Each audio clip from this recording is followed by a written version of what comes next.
Minister of Health gives update of the latest COVID-19 case on the island. Task Force Chairman at the airport gives tour to members of CPS and to NIPA students. But first up, justice workers stage walkout demanding meeting with the minister. Those are the headlines for Thursday, July the 16th, 2020.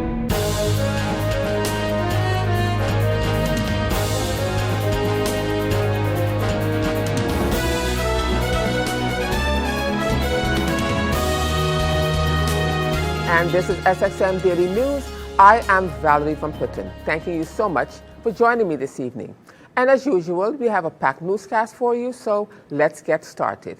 In our first story, justice workers staged a walkout on Thursday morning in protest of and to demand respect in meeting with the Minister of Justice.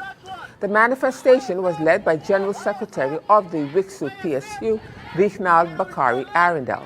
According to the White Crew president, Mrs. Claire Elshot, she said these workers have been dealt with the most injustices after 10-10-10. Enough is enough. Meanwhile, a member of the anti-poverty platform, Dr. Anders Raymond Giseroon, gave more details about the walkout. Justice workers walk out to demand respect and meeting with Minister of Justice. As president of the Windward Islands Chamber of Labor Unions, I would like to inform you that on numerous occasions I have already said that this is the department of workers that have been dealt with the most injustices after 10-10-10. Enough is enough. The justice workers are the workers that have not received what they were justifiably, entitled to. I will now give my colleague the word to explain a little more in detail. That the letter that they have presented to the Minister of Justice last week, that was booked in, that they still have not received, after 2 deadlines, an answer on their letter. During the meeting in the ballpark, the members were informed, because of a phone call that the president got from the Minister of Justice, that she was going to write a letter to invite the unions for a meeting on Friday, presented to the members this information, and also presented to the members that the unions were said that they have been very disrespectful to the minister by demanding from the minister to address certain issues.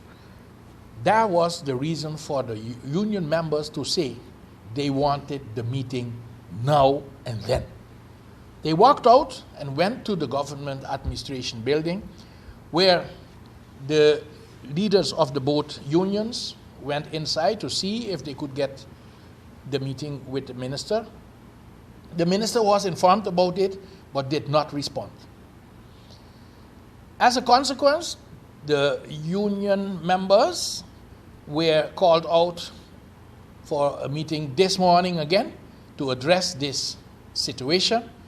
And also the UPFO union joined right now this protest of the workers from the Justice Department. To make it clear for the people to understand why we as Anti-Poverty Platform support the unions in their request to get these issues addressed. What are the issues that they have presented? As police workers, a lot of people think that it is only problems that they have in the Justice Department that have to be addressed. Yes, they have issues with their function book. They have issues with the scale for the newcomers that are being put in scale 4 instead of in scale 5. They have issues with the ones that are acting in certain positions that they are not getting the correct payment. But they also have health and safety issues. And these issues, for them to be addressed, you have to address them because these are already long overdue. They have been addressing them with the department heads, but until now, no changes in these safety and health issues for the police officers. But apart from that, the police officers, just as all the other civil servants, have the following issues that are still not resolved. Number one, the 12.5% cut in the personnel costs. The indexation is being denounced. It's been, how you say it? It's been withheld. The vacation pay of 2019-2020, they only received 50%, where by law, they are entitled to 100%. The vacation pay for 2020-2021, the negotiations for that payment and a payment deferral is still unfinished with the CCSU, which is the Committee for Civil Service Unions, to address these kind of issues. The 25% cut for the elected and appointed officials. The reason that the police officers and the other civil servants have an issue with this is that if you start to cut in the salaries, the remuneration of the elected public officials, this will trigger down also for the civil servants. And as we continue now in other news for you at this time, on Friday, July the 10th, 2020, the first board meeting of the Employer Council St. Martin was held. The Employer Council consists of the St. Martin Marine Trades Association, the SMMTA, the St. Martin Hospitality and Trades Association, SHTA, the Indian Merchants Association, the IMA, and the St. Martin Timeshare Association, the SMTA, as the recognized employer representative associations have founded a legally registered Employer Council umbrella organization. The four associations recognized by St. Martin and the International Labour Organization, the ILO, have cooperated for over a decade in representing employer interests. A formal step was taken to unite the four associations under one umbrella organization.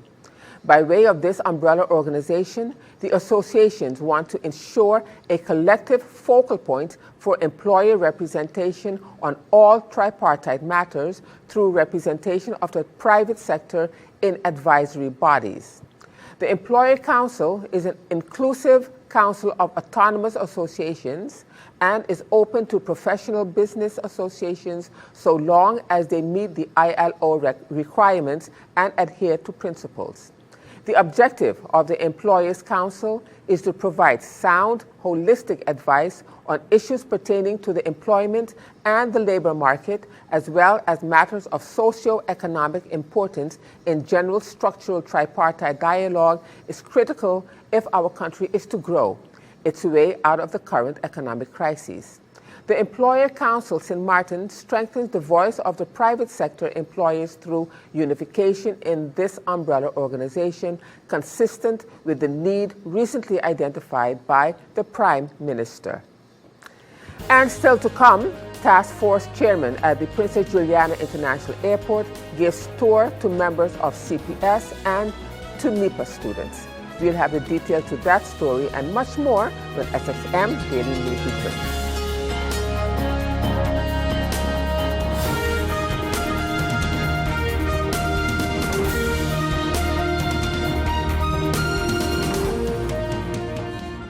GEBE has been faithfully serving the communities of St. Martin, powering your home and our economy.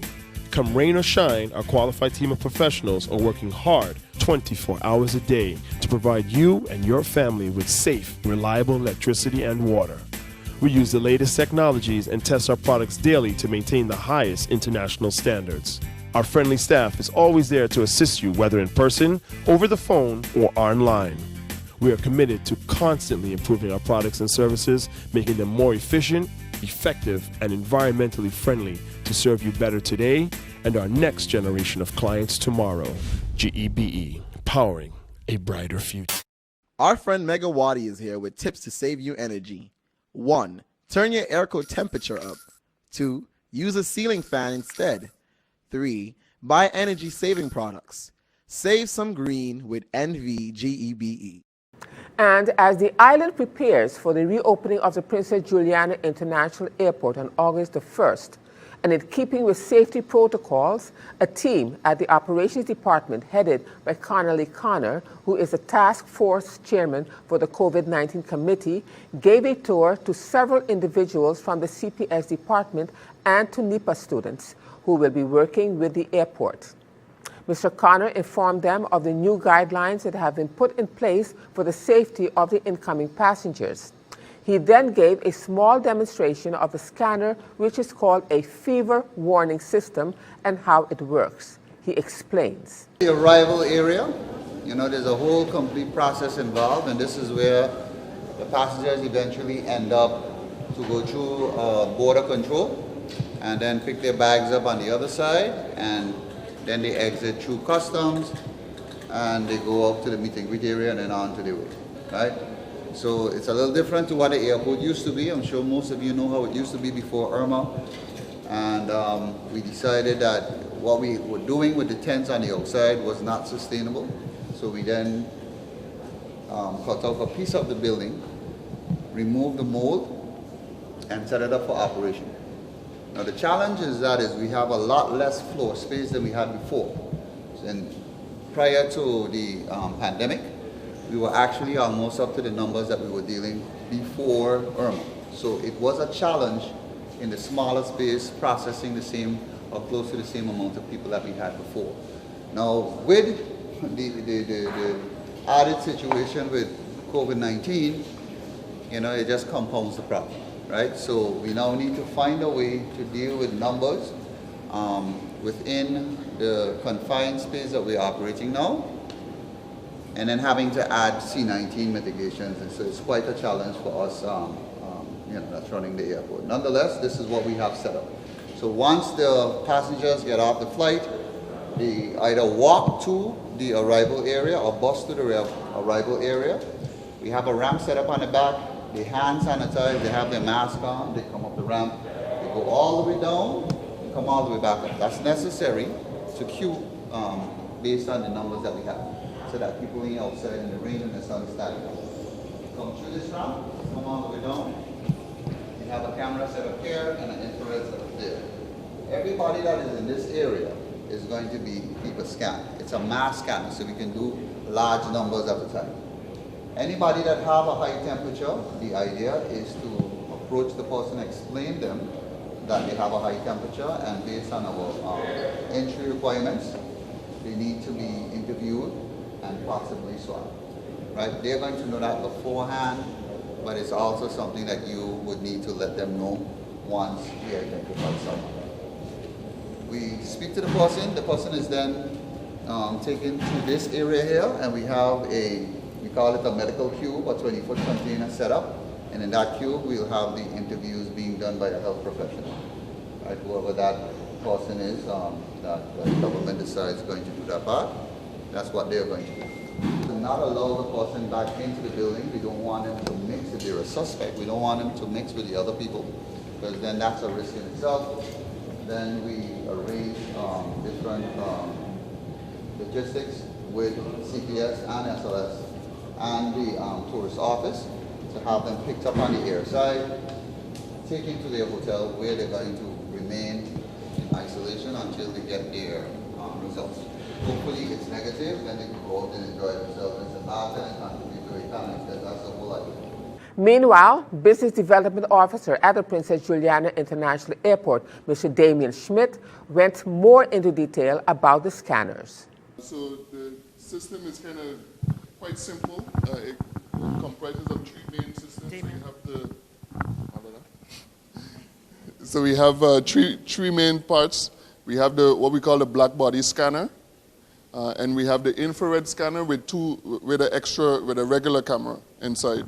So the black body scanner, and I'll explain all of this when we have the individual trainings. I guess we'll coordinate with whoever. Huh? Oh. I guess we'll coordinate when we have to do the actual trainings, the individual trainings, but just for a brief explanation, 1, 2, and then the monitoring computer, right? So you're seeing the infrared scanner over here, the infrared camera, and then the regular camera on the other side. when we have the system set, I think it's at 37.4. So anything above 37.4 will send off an alarm. Anything below, so all of us now, or all of you, are below 37.4, so there's no alarms going off. When we're doing the actual trainings on the system, then we'll play with it a little bit, drop the temperature threshold, so that so that you get an idea of what it would sound like and what it would look like when we do have an alarm. Yeah. But in short, this is pretty much it. You'll get also down here, you'll see also images of the persons that send off the alarm, so it makes it easy for you to go and approach the individuals who need to be contacted or further assessment, pulled out of the line, so to speak.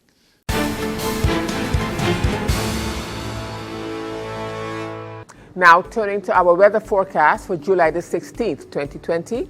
Relatively low moisture levels in the atmosphere will act to restrict any significant precipitation despite the presence of an upper-level trough in the region.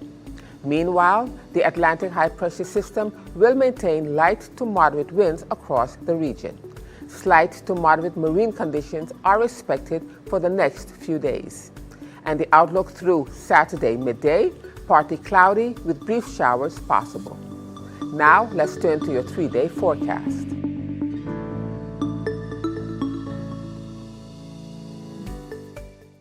And still to come, Minister of Tourism gives updates of the progress at the airport and about the Department of Civil Aviation. You'll have the details to that story and more when SXM Daily News returns.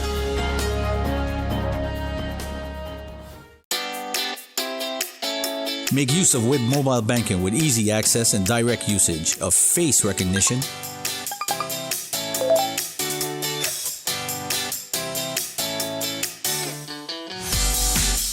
PIN code,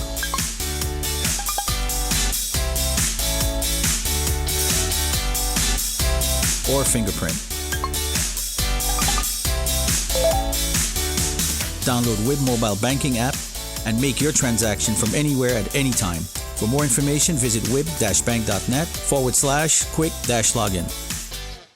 And as we continue now with more news for you, Minister of TEAT, Ludmila de Wever, gave an update of the artists that has been working on beautifying Phillipsburg with their murals. The minister also updated the media about progress at the airport and the Department of Civil Aviation at Wednesday's Council of Ministers weekly press briefing. Many of you have seen the photos and videos of the mural project on Back Street and Front Street and the alleys in between. This project was completed in collaboration with Be the Change Foundation and sponsored by the Tourism Bureau via the Ministry of TEAT, the Ministry of ECYS, Prince Bernhard Funds, Prince Bernhard Culture Funds, La Vista Resort, and Sherwin-Williams Paint. The project aims to beautify Phillipsburg, promote traffic to Back and Front Street, celebrate local artists, and encourage persons to share our island's beauty through social media. I had the opportunity to tour the works of the arts, and I want to take this time to commend the artistry and all of the local artists for the beautification that they have started in Phillipsburg, as well as Be the Change for their contribution and coordination of this project. The local population is encouraged to take a walk through Phillipsburg and experience this for yourselves before we start to open up further and things get busier and the town gets congested. In regards to updates on the airport and websites for development, we are open to several countries to date. The countries and requirements are featured on the website stmartinupdates.com. For the latest information, you can also visit the Ministry of TEAT's Facebook, as well as TEAT SXM. We continue to look towards August 1st, 2020 being the date that we open up further, in addition to just being open to the Netherlands and France and several other Caribbean countries. And we will update the public if any changes and any other recommendations come from the Ministry of VSA. Updates from the Department of Civil Aviation, Shipping and Maritime. the Section Civil Aviation through technical support from the Dutch Ministry of Infrastructure and Water Management, and based on our excellent working relationship, has gifted a database for receiving, storing, and organizing safety audits, inspections, reports, and operators' information. This system, called the e-Authority, is a product of Seabury Solutions, a well-renowned supplier of IT solutions in the field of civil aviation. The Department of Civil Aviation, Shipping and Maritime will receive the e-Authority database, including 6 modules. The hope is that with this new system, resilience, efficiency, and the effectiveness of the department's oversight functions will be significantly improved.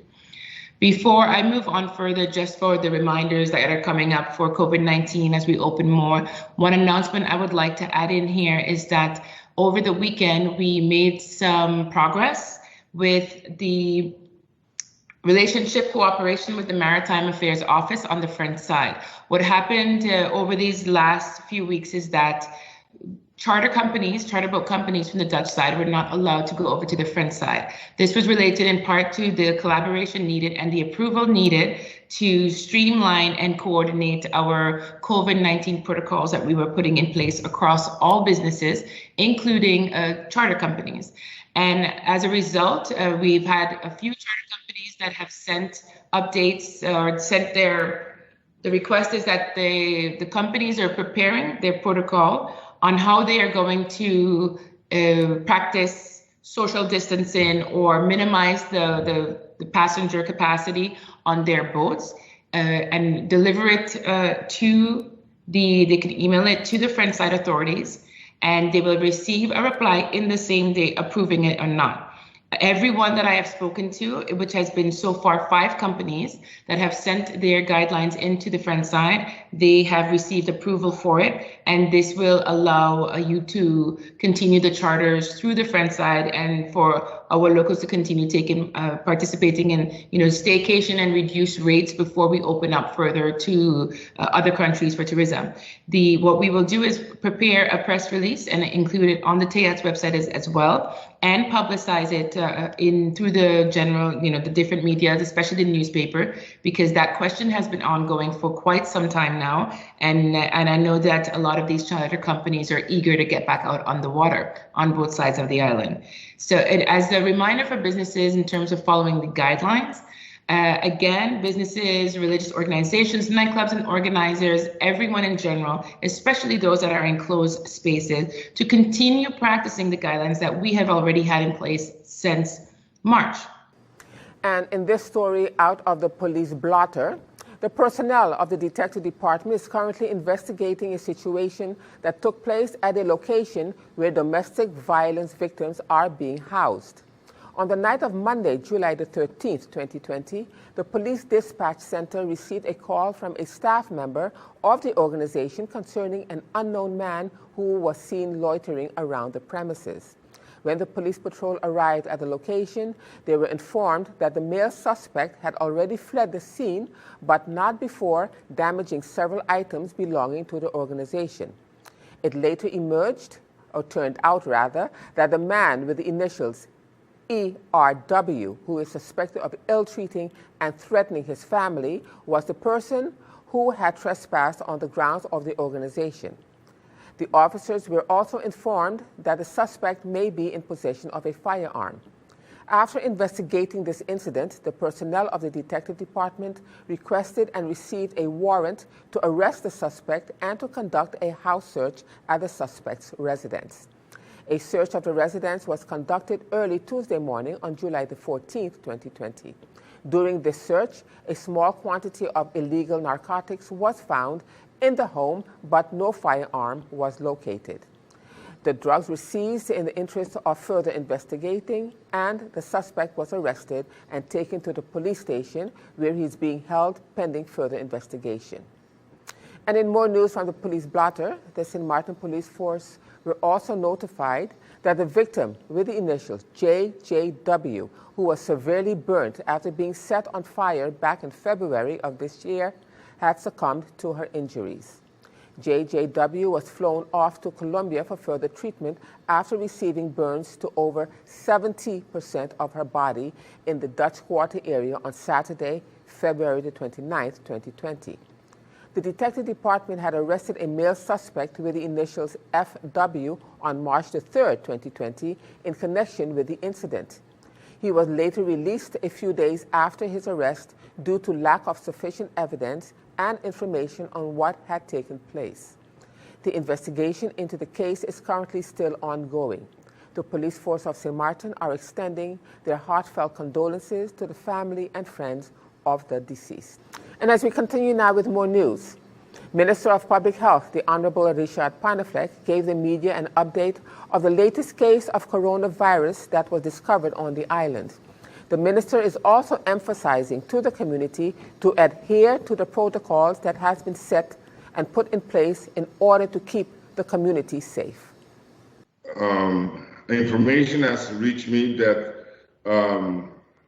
there's a person who was referred by CPS for testing by one of the general practitioners due to flu-like symptoms, and this person was tested yesterday, and the person was sent to isolate to the home. Based on the information that was received thus far, this person has not recently traveled and had no contact with other confirmed cases. The initiations being started to contact tracing and have quarantined all individuals this person indicated they had been in contact with. This will bring the total number of confirmed cases to of COVID-19 to Samata of 79. And this person didn't travel recently. With that being said, I would like to again emphasize to one and all to adhere themselves to the protocol set for the COVID-19, meaning keeping your social distancing.